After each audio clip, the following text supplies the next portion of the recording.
se está tomando digitalmente la cavidad orbitaria del lado que no está comprometido y en base a eso más o menos se eh, planifica, fíjese, colocar una malla en esta zona para que levante toda la zona que está hundida, ¿no?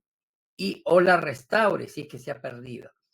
Entonces, fíjese cómo el globo ocular ya ha abandonado el seno maxilar y se encuentra ya en una posición que podemos decir normal, ¿no? El seno maxilar ya está limpio y acá se ha puesto una malla de titanio para que el globo ocular vuelva a su lugar. Muy bien, entonces, cuando nos encontramos frente a un paciente que ha sufrido un trauma o un politrauma, lo primero que debemos hacer es examinar la vía aérea. ¿Y qué debemos en vía aérea considerar?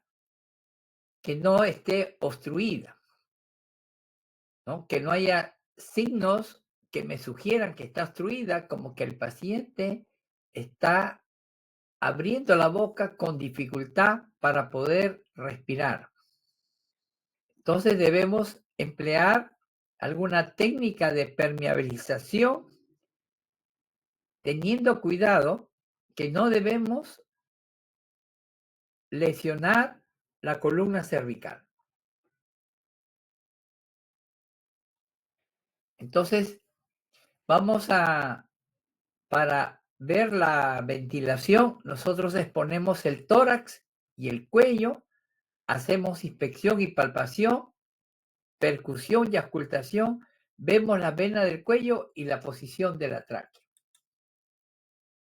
En caso que nosotros observemos que hay una obstrucción, que no podemos liberar la vía aérea superior y no tenemos otra opción que establecer una vía aérea de urgencia.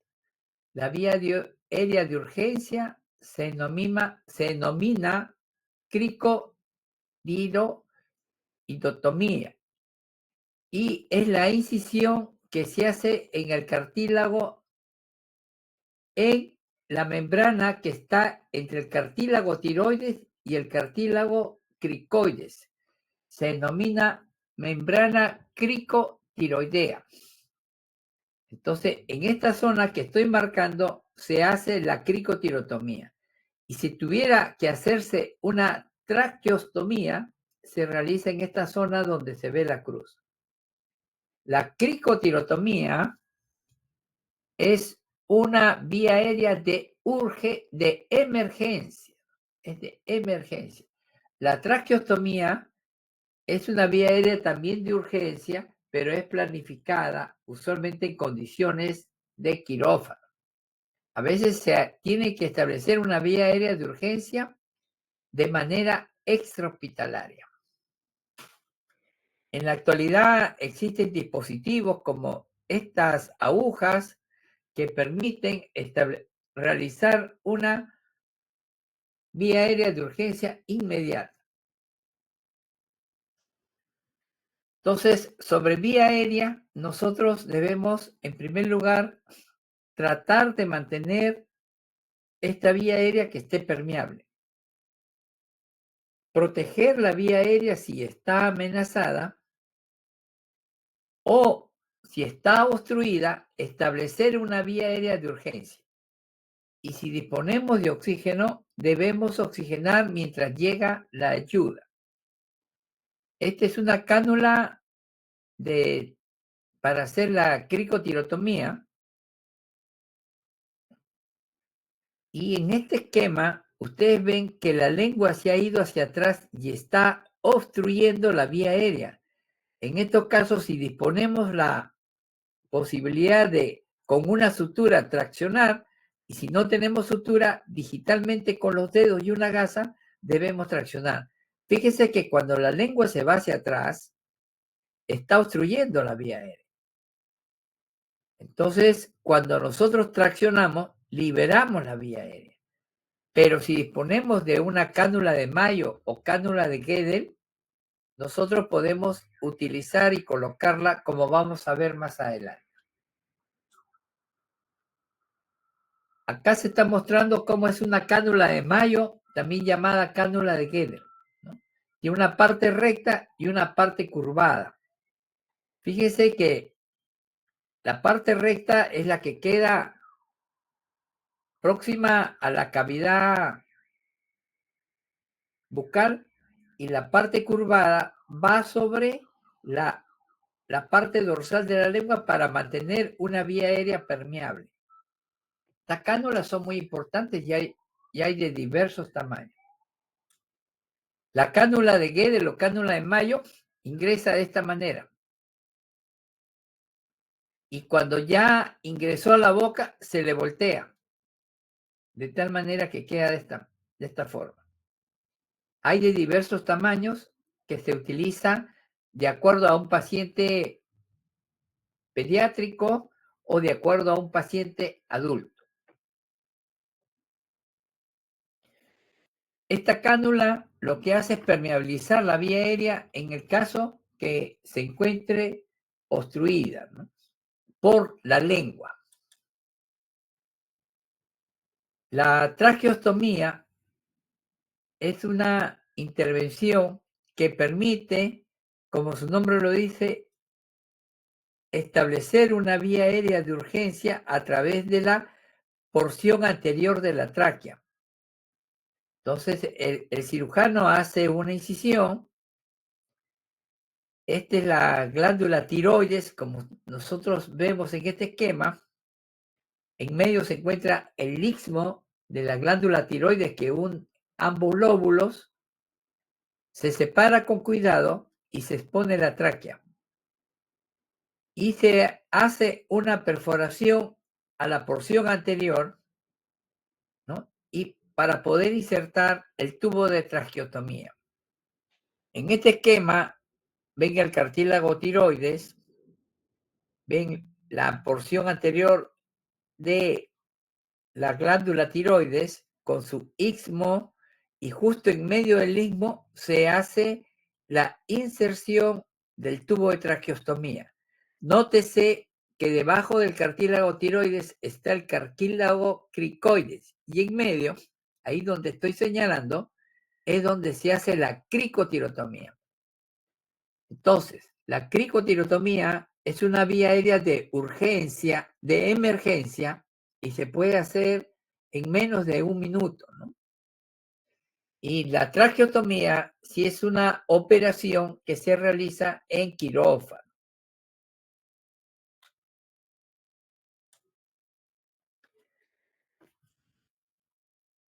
Entonces acá ustedes están viendo, después de haber hecho la preparación, se está insertando el tubo de traqueostomía.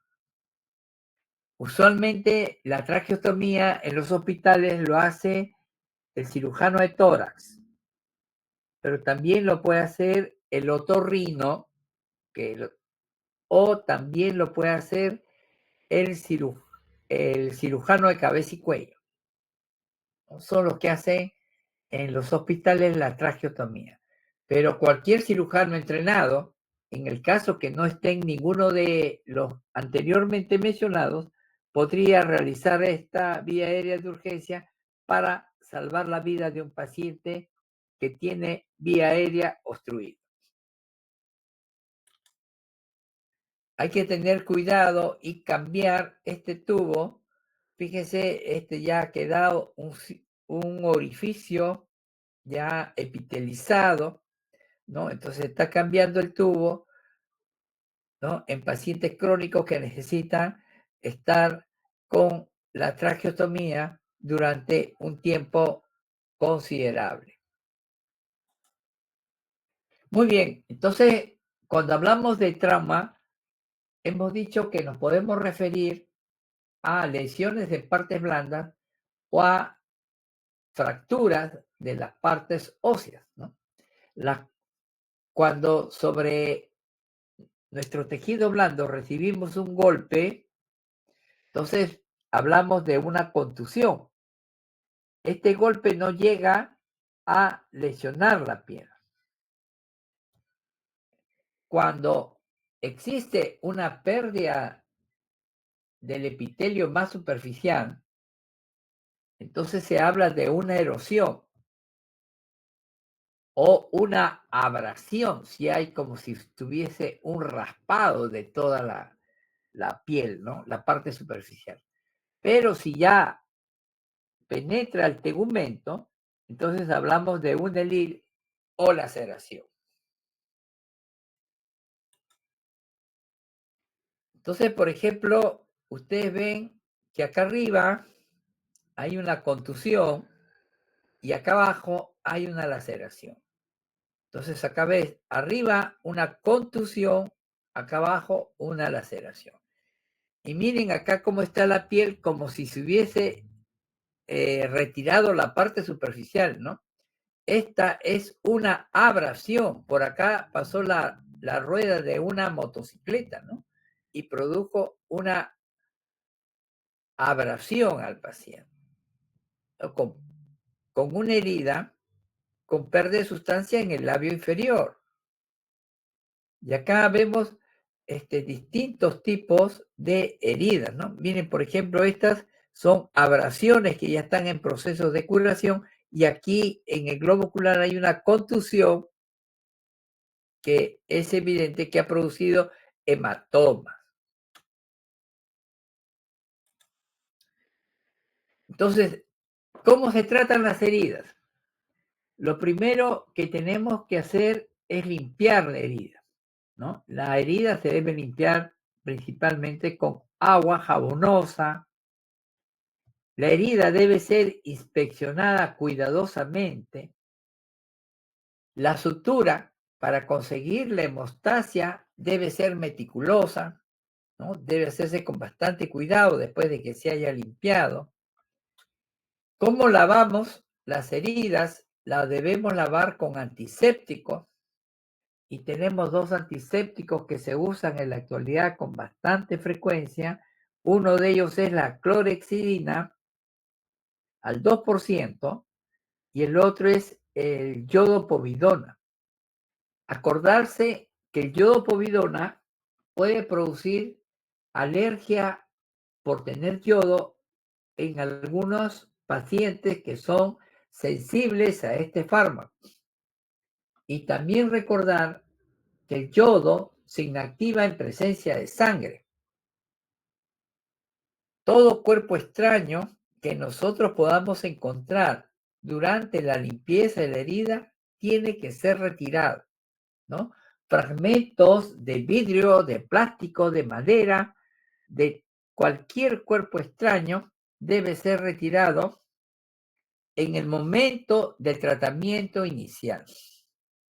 Las heridas se curan y se sutura bajo anestesia local y debemos hacer el retiro de las lesiones superficiales que están muy magulladas y que tengan poca viabilidad, o sea, se puede ocurrir necrosis. Este retiro de estos tejidos que ya están muy contundidos se denomina desbridamiento.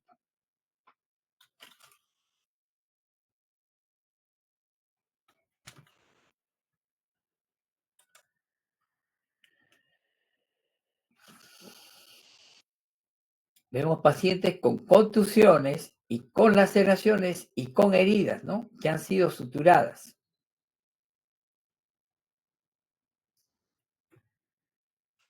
¿Cuándo decimos cierre primario y cuándo decimos cierre tardío o cierre secundario?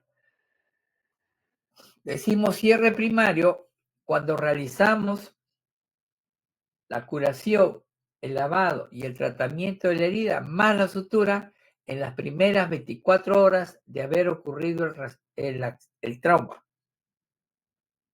Este cierre primario nos da dos opciones, una mejor cicatrización y un mejor control de la infección.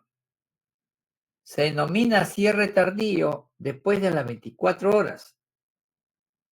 En este caso, es importante tener en cuenta que la herida puede estar contaminada, pero también a veces hay tanto edema, o sea, tanta inflamación en los tejidos que no se puede realizar la sutura.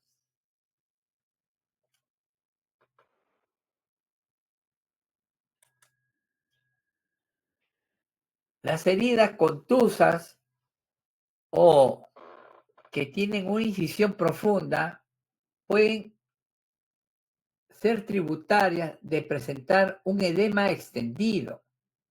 Puede haber también presencia de hematomas que puede ser difuso,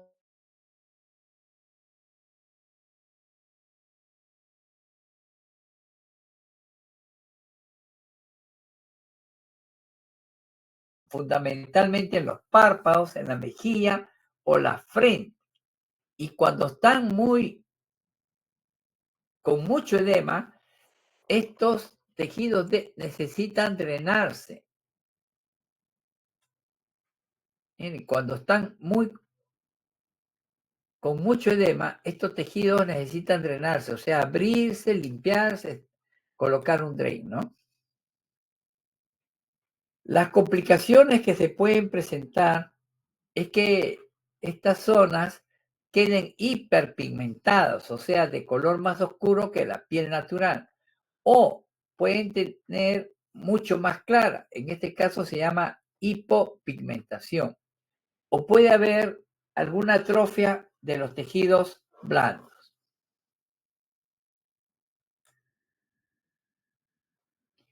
Hay que tener alguna consideración especial cuando vamos a suturar labios. Miren, ¿no? Porque sabemos que detrás de la piel, de los labios y de la mucosa está el músculo orbicular, ¿no? El cual debe ser alineado, ¿no?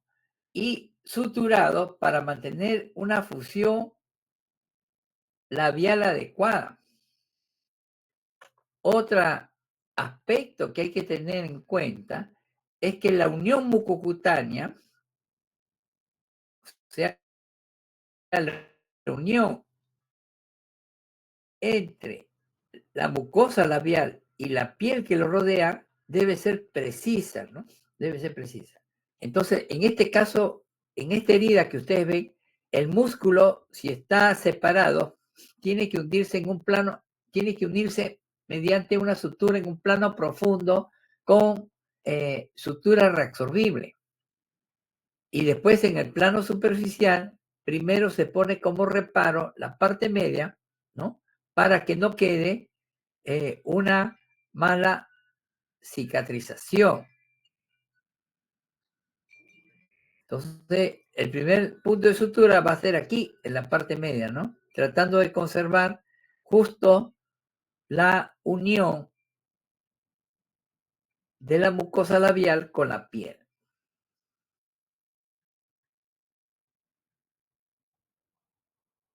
Ahora, la mucosa seca, que son los labios, y la mucosa húmeda debe quedar alineada para obtener resultados estéticos satisfactorios.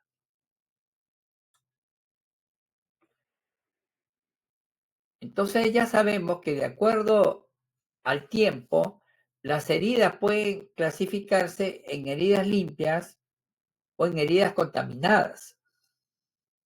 O pueden ser heridas contusas, cortantes y abulsión. Y con abulsión. Con abulsión es cuando pierden un segmento o una porción de tejido blando. Y a la vez las heridas pueden ser simples o pueden ser complejas, ¿no? Simples si solo involucran ya sea piel o mucosa. Complejas si involucran piel, mucosa, tejidos vasculares, tejidos nerviosos, ¿no?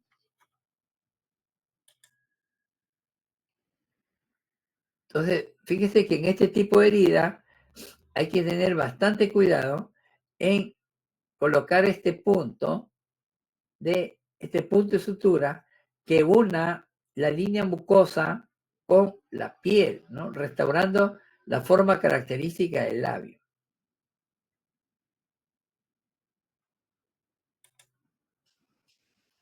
Miren este tipo de herida. Entonces, si se encuentran con estas heridas, ya sabemos que lo primero es hacer una limpieza de la herida. Después de realizar la sutura, la limpieza de la herida, se debe retirar todo cuerpo extraño, cohibir la hemorragia, considerar si está tomado o cortado el músculo. Si esto es así, habría que suturar en plano profundo y después en plano superficial, ¿no? Como ustedes ven aquí, se ha tratado de conservar las características. Aquí, por ejemplo, es difícil de suturar porque ustedes se percatan que hay un gran edema, ¿no?, del labio. Está bastante edematizado.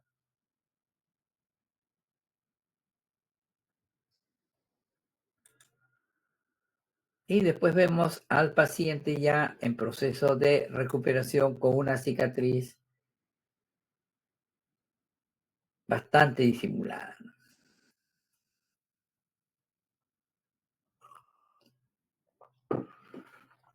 Por ejemplo, esta es una herida compleja. Está tomando piel, está tomando músculo y está tomando mucosa, de tal manera que hasta podemos ver a través de la herida las piezas dentarias con encía.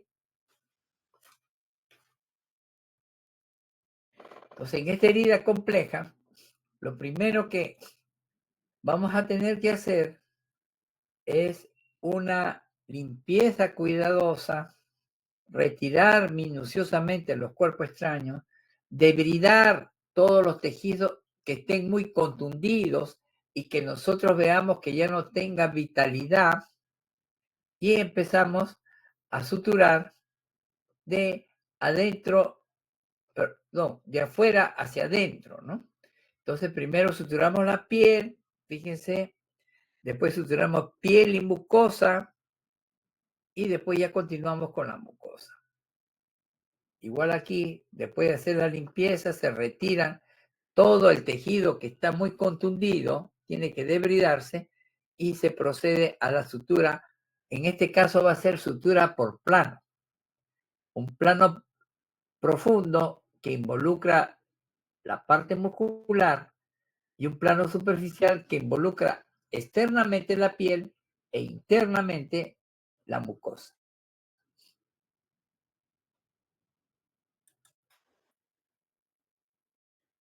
Es un paciente que después se ha recuperado, ya vino a la consulta para poder ver y, bueno, para disimular, se ha dejado bigotes y, bueno, está bastante bien, ¿no? Después de un trauma muy intenso. Y en la foto de abajo, nosotros vemos un paciente que tiene contusión, que tiene hematomas, que tiene abrasiones, que el párpado está caído, pero notamos que tuviese como si fuera un ojo cubierto por el párpado. Lo primero que nosotros debemos descartar en este paciente es que este paciente tenga fractura del complejo arco cigomático, ¿no? Arco cigomático, hueso malar. Y este paciente lo tenía. Tenía una fractura en hueso malar y arco cigomático. O sea, parece muy superficial, pero en el fondo era una fractura compleja porque había comprometido las estructuras que le estoy mencionando. De la misma manera, ustedes ven un gran hematoma, un gran edema, perdón, no es hematoma, es edema. Hay que hacer una limpieza y una sutura, ¿no? Y acá ustedes ven que después de la sutura queda todavía un exudado que va saliendo producto del edema que tenemos.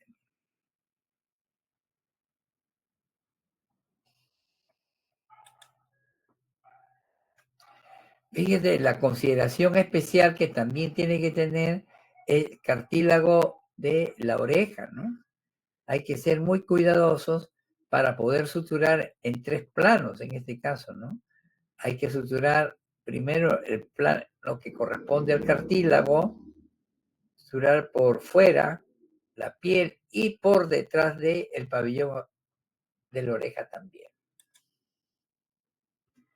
¿Cómo debe ser el examen físico facial? Debe ser sistematizado, debe tener palpación previa inspección y debe ser cuando el paciente ya está estabilizado.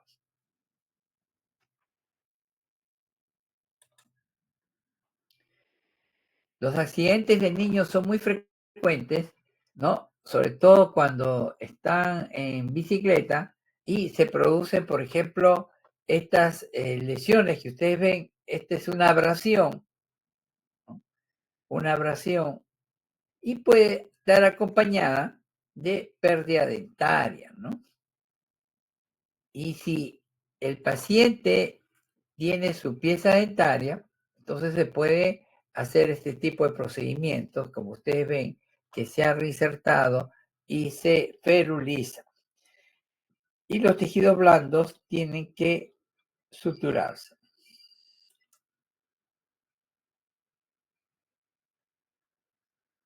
En los tejidos blandos siempre hay que dar como profilaxis infección, ¿no? Es poco frecuente porque hay bastante irrigación, pero a veces la fractura de mandíbula puede estar expuesta, las partes blandas pueden estar también expuestos a contaminarse, ¿no? Y pueden haber otros factores como, por ejemplo, alguna alteración del sistema inmunológico. Entonces, una vez que el paciente ha sido estabilizado, y estabilizado significa que está respirando, que no hay hemorragia, ¿no? Y que está inmóvil, pero hay que tener un buen control de la columna cervical porque puede estar comprometida. Si el paciente ya tiene un diagnóstico clínico y terapéutico y tratamiento terapéutico, entonces es de utilidad complementar con estudio imagenológico, ¿no? Con una tomografía, con una resonancia magnética o con una ecografía.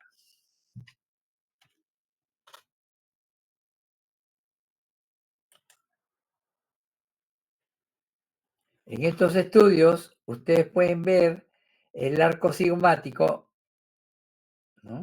Y esta unión es normal, y acá ven la fractura del arco cigomático con pérdida de sustancia, ¿no? No se ve el otro segmento. En el maxilar superior, el profesor René Lefort, un cirujano francés, dividió las fracturas en el maxilar superior y las denominó tipo 1, tipo 2 o tipo 3, o también conocidas como Lefort 1, Lefort 2 y Lefort 3. Estas fracturas, el doctor Lefort las estudió en muchos cráneos. Él subía a un segundo piso y desde allí arrojaba los cráneos. Y después de arrojar varios cráneos, él pudo determinar que cuando eran bilaterales, o sea, en el lado derecho, en el lado izquierdo, y eran de manera horizontal, se llamaban Lefort 1. Cuando involucraba no solo el maxilar superior, sino también el conducto lagrimal, los huesos propios nasales, se le llamó fractura Lefort 2 o piramidal. Y cuando el trauma era tan fuerte que separaba prácticamente la cara de la cavidad craneal, y a esto se le llama disyunción craneofacial, esta disyunción significa separación. Entonces, disyunción craneofacial. Entonces, estábamos hablando de Lefort 3, que es la más severa. Fíjense que acá no compromete cavidad orbitaria, en cambio aquí sí compromete cavidad orbitaria. Ahora, las fracturas no siempre son bilaterales. Recordar que para decir Lefort 1, 2 o 3, tiene que ser bilateral.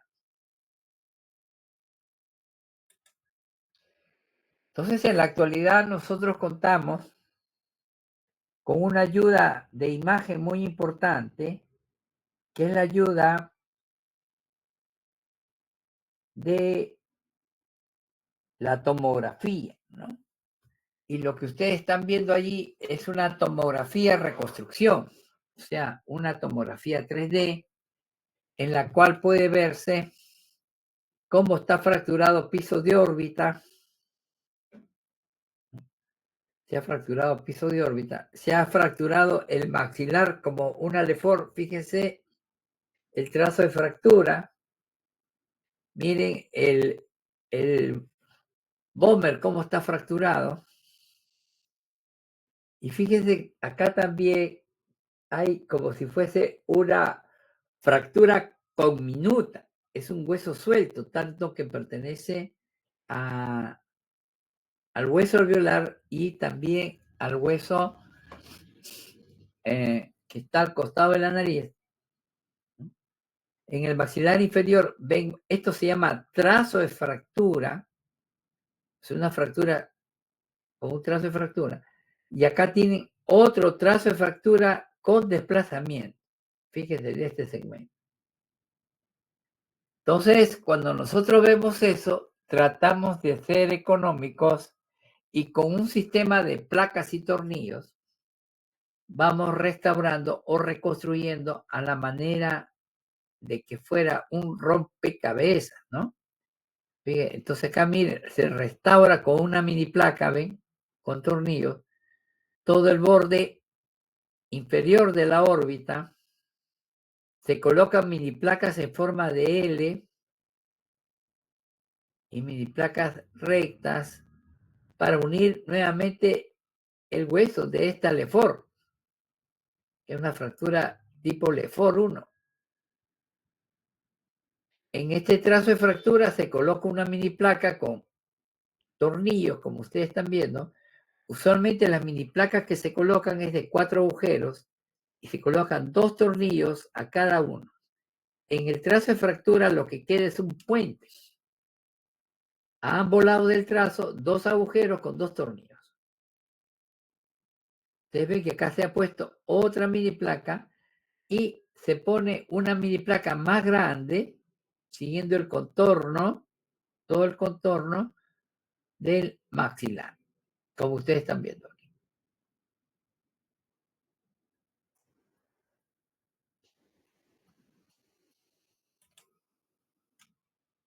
Ven este tipo de fractura también, una fractura con desplazamiento.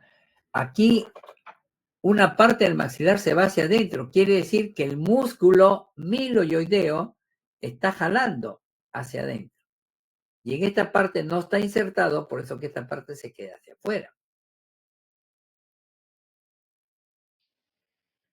Entonces, hay que recordar que en la cara existe una biomecánica. La cara está conformada por la mandíbula, que en su totalidad forma el tercio inferior. Y el tercio medio y el tercio superior está formado por el maxilar superior y el frontal. Y el cráneo tiene una estructura que involucra, al igual que un edificio que tiene vigas y soportes, tiene pilares y vigas. Estos pilares y vigas van a delimitar las cavidades, ¿no? En el maxilar superior predomina el hueso cortical, mientras que en el inferior predomina el córtico esponjoso. Los músculos que se insertan en el maxilar superior son músculos débiles, mientras los que se insertan en la mandíbula son músculos fuertes, porque es el único hueso móvil de la cabeza. La carga funcional del maxilar superior es pequeña, mientras que es grande la carga funcional de la mandíbula. Los desplazamientos de los fragmentos obedecen al impacto, mientras que los desplazamientos de los segmentos óseos en el maxilar inferior van a depender de la tracción muscular, como ustedes lo van a poder ver más adelante.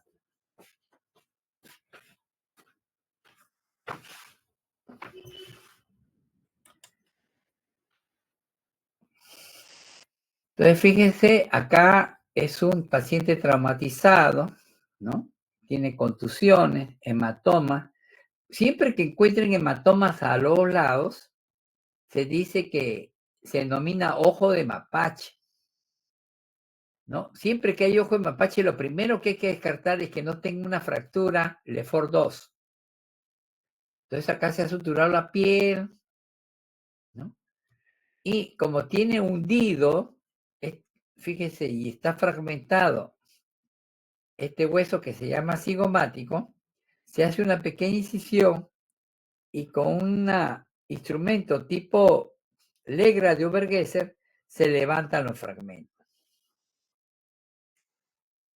Estos detalles ya le corresponden estudiar al residente, pero el cirujano dentista debe tener más o menos una idea de cómo es el tratamiento de estos pacientes, ¿no?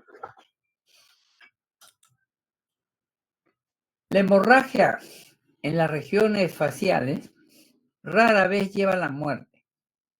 Las más graves son las que tienen relación a la cavidad nasal. Nunca debemos efectuar un pinzamiento a ciegas, ¿no? ¿Cómo debemos controlar la hemorragia? Con compresión, o sea, con una gasa hacer compresión. Y si es en la nariz, hacer taponamiento. Si el taponamiento es por delante, se llama taponamiento nasal anterior. Y si es a través de la cavidad bucal y se ingresa a la nariz por atrás, se llama taponamiento nasal posterior. Por ejemplo, miren, acá se ha introducido una cánula naso-oral y se está sacando por la boca, está amarrándose una gasa y luego se tira de la cánula, ¿no? Y la gasa queda obstruyendo de atrás adelante. Miren, ahí va el tapón, entonces tapona. O sea, hay un taponamiento anterior que ingresa por la nariz y se va tapando. Pero si hay sangrado en la parte posterior, se pone de esta manera, ¿no? Es taponamiento nasal posterior. Como les decía, para que ustedes tengan una pauta de cómo se realizan estos procedimientos. Entonces acá, suponiendo que ustedes examinan, porque le llaman para que vea a un paciente que los dientes se están moviendo, porque ya lo han atendido, ustedes se percatan que este paciente presenta taponamiento. Ahora ya lo que tienen que averiguar si el taponamiento era nasal anterior o era nasal posterior también, ¿no? Que lo más probable es que hagan los dos, el nasal posterior y el nasal anterior.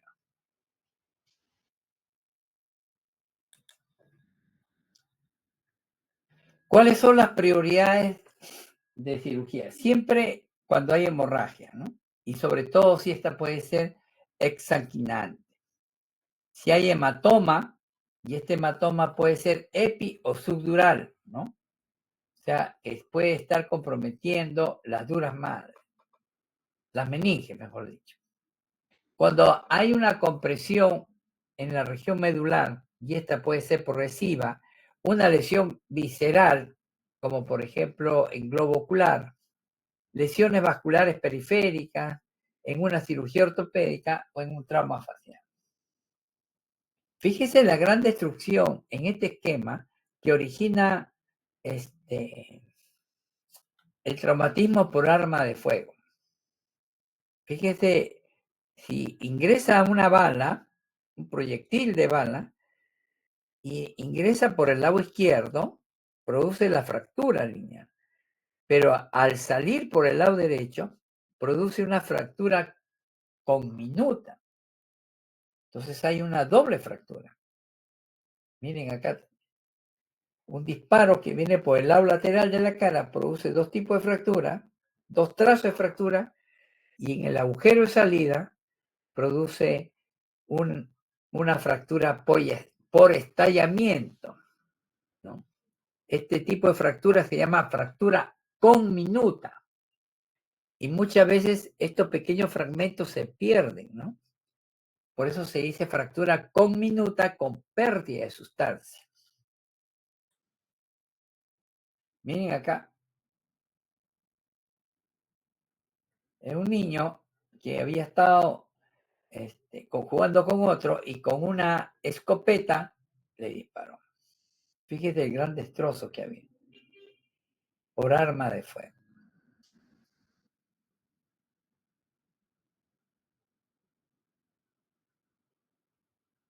Fractura compleja, tejidos duros, tejidos blandos, ¿no? Afectación de tejidos duros y blandos, y con compromiso de vía aérea, por eso está con traqueostomía, y poco a poco se va reconstruyendo, ¿no?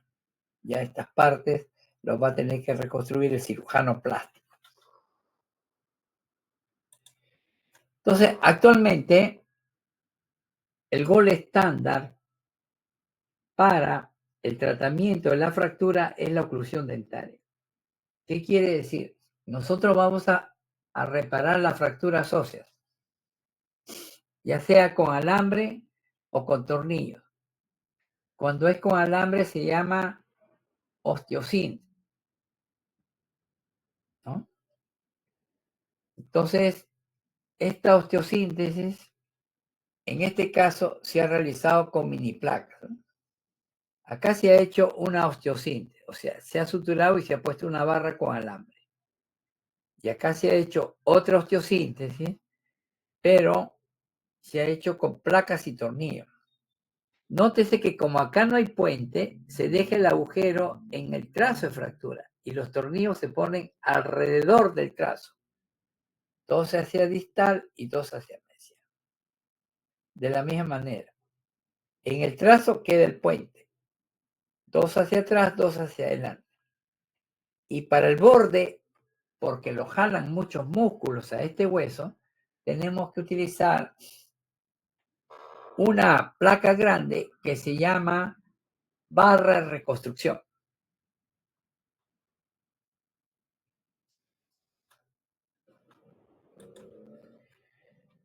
Pero si no tenemos eso, entonces lo que podemos hacer es utilizar alambre, ligadura alámbrica, de la manera que ustedes están viendo. Se pasan alambre por los dientes, tanto superiores como inferiores, y después se unen y se cierra. Pero este es un tratamiento de emergencia, ¿no? Cuando no se cuenta con las mini placas. Anteriormente, cuando hacíamos la residencia, no había muchas mini placas, ¿no? Entonces nosotros nos enseñaban solamente con ligaduras alámbricas a realizar la reducción de la fractura. Entonces hay muchos tipos de arcos y muchos tipos de ligaduras que actualmente están venidas a menos en cuanto a su uso, pero que en caso sea necesario pueden ayudar, ¿no? Porque ahora lo que más se utiliza son las mini placas. Pero si no tuviera mini placas, se puede hacer este tipo de ligaduras para fijar. Pero se requiere de un requisito que es indispensable, que el paciente fracturado tenga dientes, tanto arriba como abajo.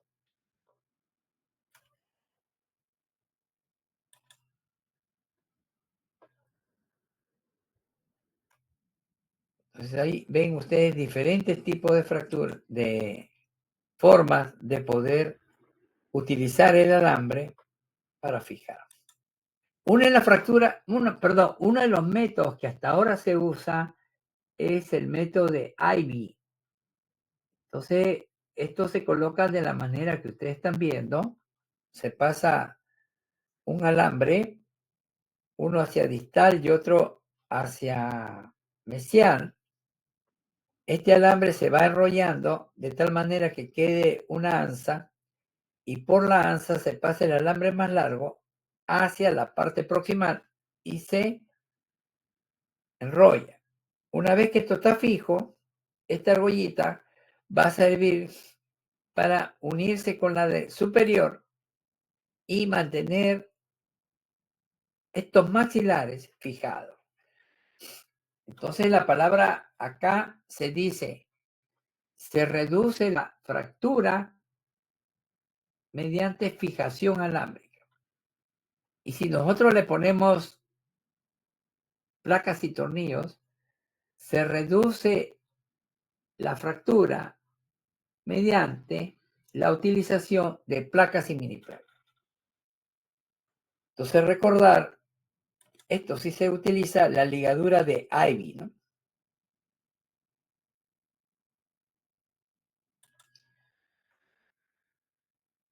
Miren, en un tipodón, lo que se hace es hacer perforaciones interdentales, se coloca este arco, se adapta, se fija con alambre,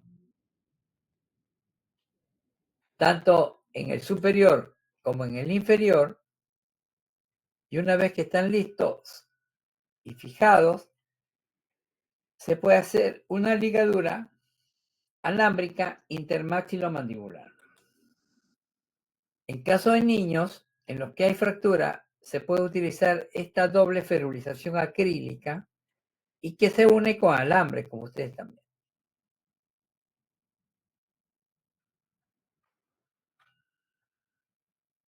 Y en caso de pacientes no tengan dientes y que usen prótesis, se puede hacer lo que se llama la férula de Gunning. Y dentro de los sacos de Gunning, si es que no tienen dientes, se ponen estas anzas para poder hacer ligaduras.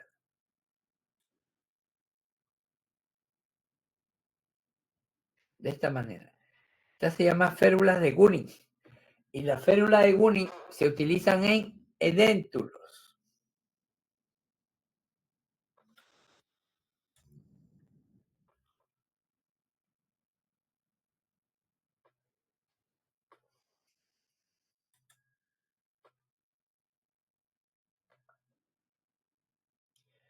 ¿Y cómo se fijan estas férulas a los maxilares? A través de ligaduras que se llaman ligaduras circunmaxilar y circunmandibular.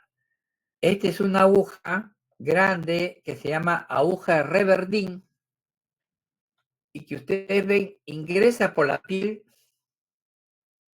atraviesa el músculo pegado al hueso, atraviesa el músculo miloideo, atraviesa la mucosa y el cirujano dentista allí le coloca el alambre.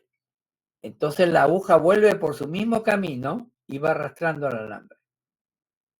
Y sale por vestibular, atravesando los músculos vestibulares, se encuentra con el alambre por vestibular. Se coloca la férula de Gunning y se empieza a amarrar encima de la férula.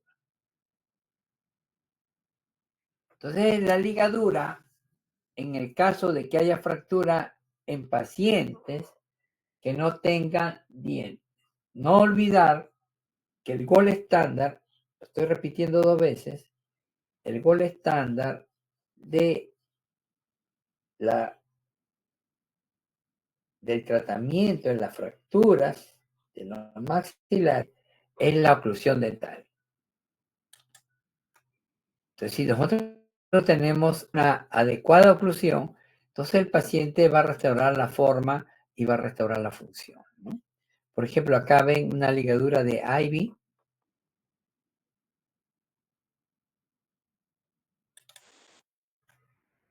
¿Cómo se hace la ligadura de Ivy?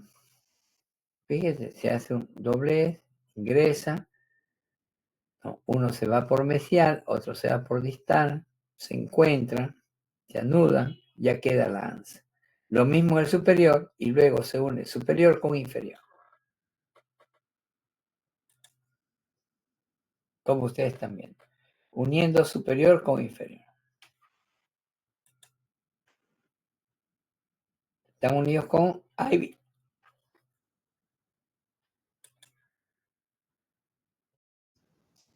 Unidos con Ivy cuando no tenemos alambre, estamos solo, no tenemos la posibilidad de adquirir arco. Y acá hay una combinación de mini placas. Por ejemplo, esta es mini placa con tornillo. Esta es la barra reconstrucción, es más gruesa. También se fija con tornillo. Acá la oclusión está fijada por 2 microtornillos, un superior e inferior con alambre. Y ustedes ven que el trazo de fractura es a la altura del mentoniano. Entonces se respeta al nervio mentoniano. Este es el nervio.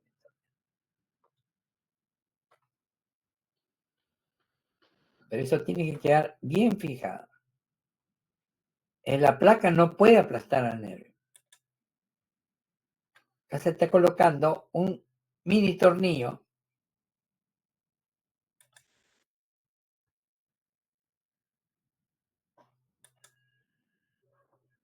Estos son los materiales que se necesitan. Son muy sencillos.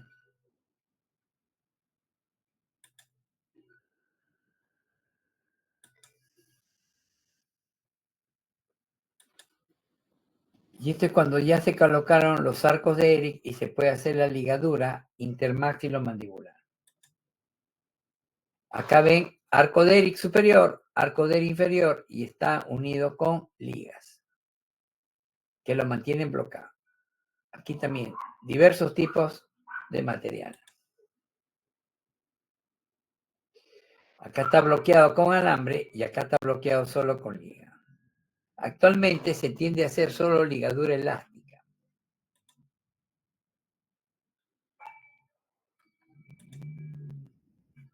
Acá está bloqueado con 2 mini tornillos a ambos lados del maxilar y 2 a ambos lados de la mandíbula. Entonces acá viene el concepto de fractura favorable o fractura desfavorable. Fractura favorable es cuando la dirección de los músculos están en dirección del trazo de fractura. Quiere decir que la acción de los músculos va a hacer que el trazo de fractura se cierre.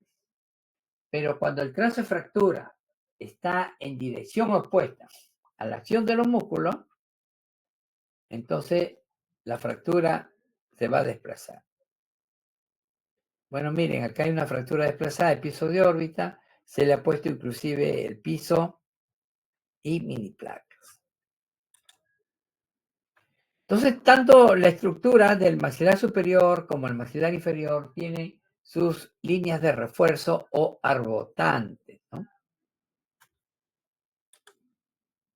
Miren, acá está fracturado, múltiples fracturas y cómo se reconstruye con mini placas.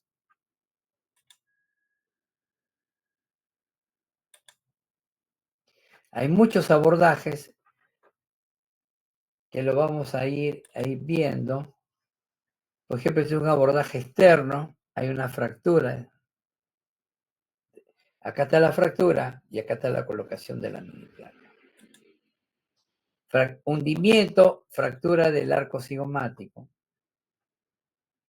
Esta es una fractura del complejo cigomato-malar.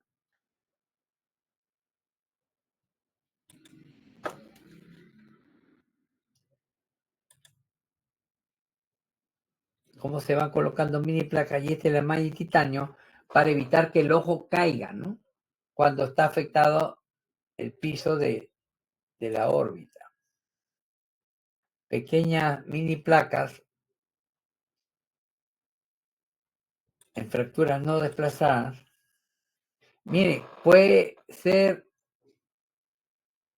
unas fracturas múltiples que llamamos conminutas o fracturas con pérdida de sustancia. Entonces, en maxilar superior, las fracturas pueden ser favorables o desfavorables. ¿Cuándo es una fractura desfavorable? Cuando el trazo de fractura está en la misma dirección de la acción del músculo.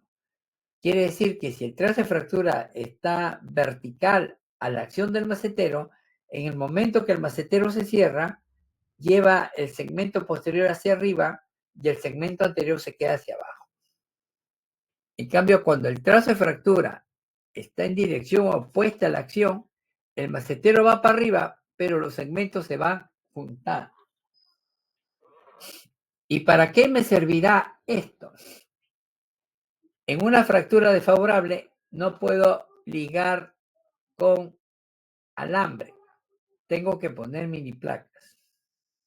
Mientras que en una fractura favorable no necesito poner mini placas. Puedo poner ligadura. Perdón un ratito.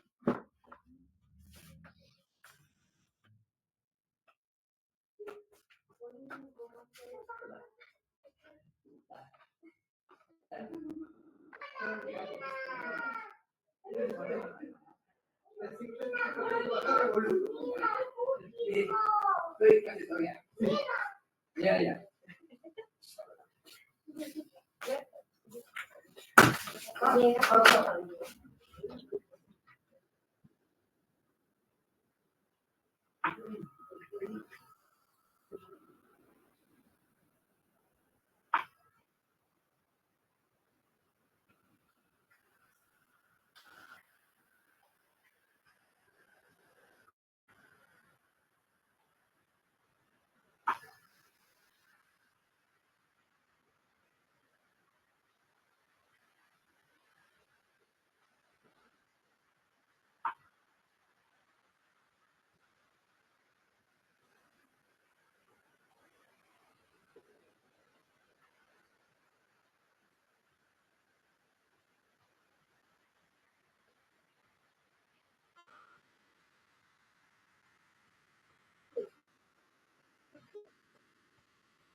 Muy bien. Entonces miren, en este tipo de fractura desfavorable, como el macetero tira hacia arriba y lleva el segmento distal, ¿no?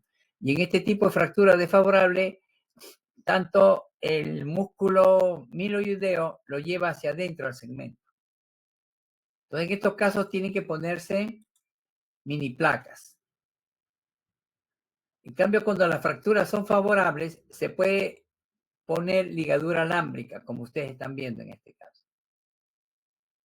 Son técnicas muy antiguas, pero que todavía pueden servir de recursos, ¿no?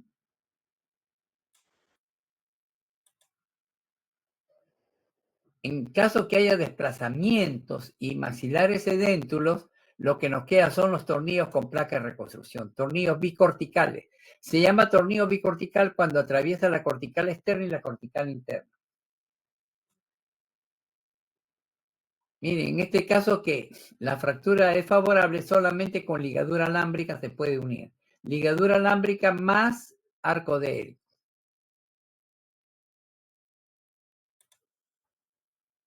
En los casos que haya poco desplazamiento, solo con alambre se puede unir.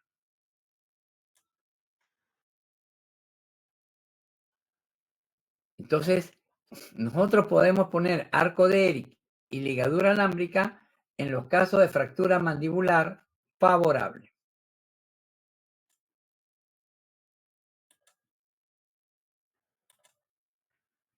Muy bien. ¿Hay alguna pregunta?